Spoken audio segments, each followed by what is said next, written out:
The next cost flow assumption that we're going to talk about is much different than FIFO.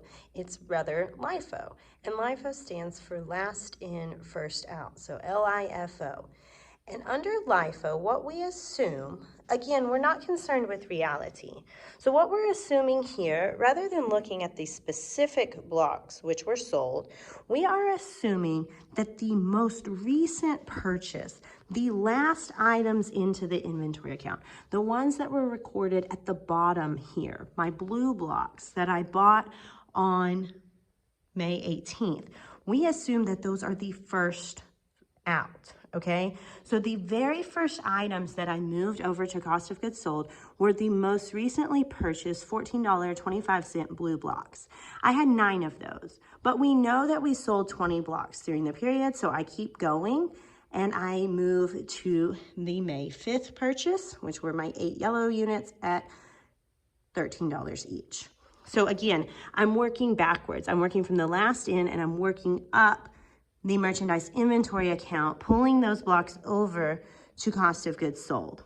Once I take all of my May purchases, the $14.25 blue blocks that I purchased on the 18th and the $13 yellow blocks that I bought on May 5th, I am at 17 blocks. So to get to 20, I had to take 3 units from the beginning inventory or my red blocks at $11.20 each. By the time I did that, I had pulled 20 blocks from merchandise inventory over to cost of goods sold. And what's left in inventory are 7 blocks that are from beginning inventory, okay? And again, that's because under LIFO, the last ones in are the first ones out. So we're pulling from the very bottom here and we're pulling up to the cost of goods sold. Last in become my first out. To get the total in cost of goods sold, we could add up each dollar cost per unit that's listed in this cost of goods sold account. And then for merchandise inventory, we could add up the costs written on the 7 blocks left in inventory. So let's go look at the math. In cost of goods sold, I had 3 of the red units at $11.20 each, all 8 of the yellow units, and 9 of the blue units.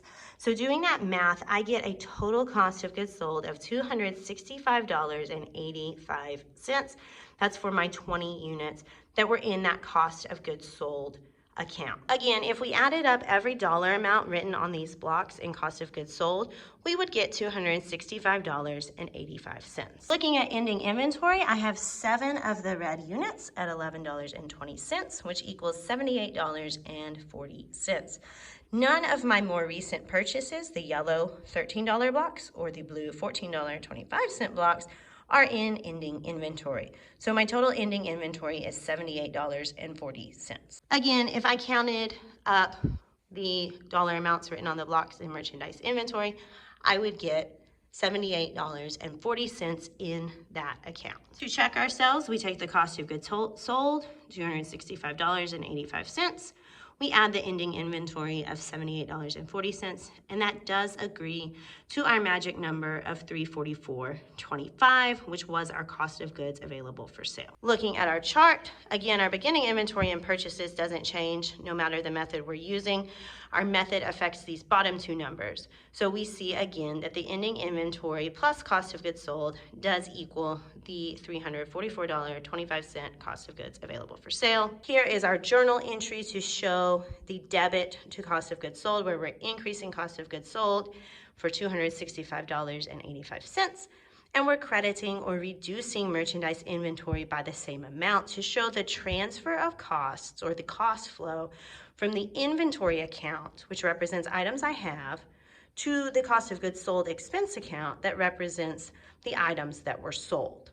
So after this entry, merchandise inventory is reduced to what is on hand at the end of the month, and cost of goods sold will show what was sold during the month. Looking at these numbers one last way, again, this is how you'll have to enter it on your test. In ending inventory for LIFO, we have $78.40.